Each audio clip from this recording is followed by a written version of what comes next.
Aujourd'hui, on va parler d'un sujet sensible dans le monde artistique, les subventions. Et je vais être clair dès le départ, les subventions ne sont pas forcément un problème. Le problème, c'est l'illusion qu'on construit autour d'elles parce que beaucoup d'artistes pensent que si leur projet est subventionné, alors leur projet fonctionne. Mais une subvention ne prouve pas qu'un projet fonctionne, elle prouve simplement qu'une commission a décidé de le soutenir. Et c'est pas la même chose. Les subventions peuvent être utiles. Elles peuvent permettre de lancer une création, soutenir un projet plutôt fragile ou financer de la recherche artistique. Il n'y a rien de honteux à ça, de recevoir une aide. On vit dans un pays où il y a un budget prévu pour ça, même si ça rétrécit d'année en année. Voilà. Le problème commence quand la subvention devient le modèle économique, quand un projet ne peut exister que sous perfusion. Parce qu'une perfusion ne rend pas autonome, elle rend les artistes dépendants. Première illusion, la validation. Beaucoup d'artistes pensent, si mon projet est subventionné, c'est qu'il a de la valeur. Peut-être, mais ce qui est sûr, c'est qu'il a été validé par un jury, par une commission, pas par un public. Et là, on tombe dans le premier angle mort, la bureaucratisation de l'imaginaire. Inconsciemment, l'artiste finit par créer pour cocher des cases. On écrit pour plaire à une institution, mais pas pour toucher un humain. Ton art devient une réponse à des bureaucrates. Monter un dossier de subvention, ça prend des plombes. On passe son temps à remplir des formulaires alors qu'on devrait muscler notre capacité à faire vibrer une salle. Dans le monde réel, c'est toujours le public qui décide. Le public décide en venant, le public décide en payant.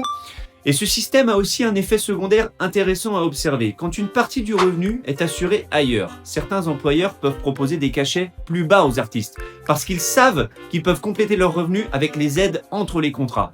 C'est pas forcément une stratégie consciente, c'est pas voulu, c'est simplement une dynamique économique qui peut apparaître dans un système soutenu. Encore une fois, je n'attaque personne ici, je fais simplement un constat. Quand un secteur fonctionne en partie sous perfusion, il devient plus difficile pour les artistes d'être totalement autonomes. Deuxième illusion, le rejet du marché. Dans certains milieux artistiques, il existe une méfiance envers le marché. On entend parfois dire « Moi, je ne fais pas ça pour vendre ». Je comprends le sentiment et c'est ok. On fait de l'art pour la beauté de l'art et c'est simplement que ça remplit pas le frigo.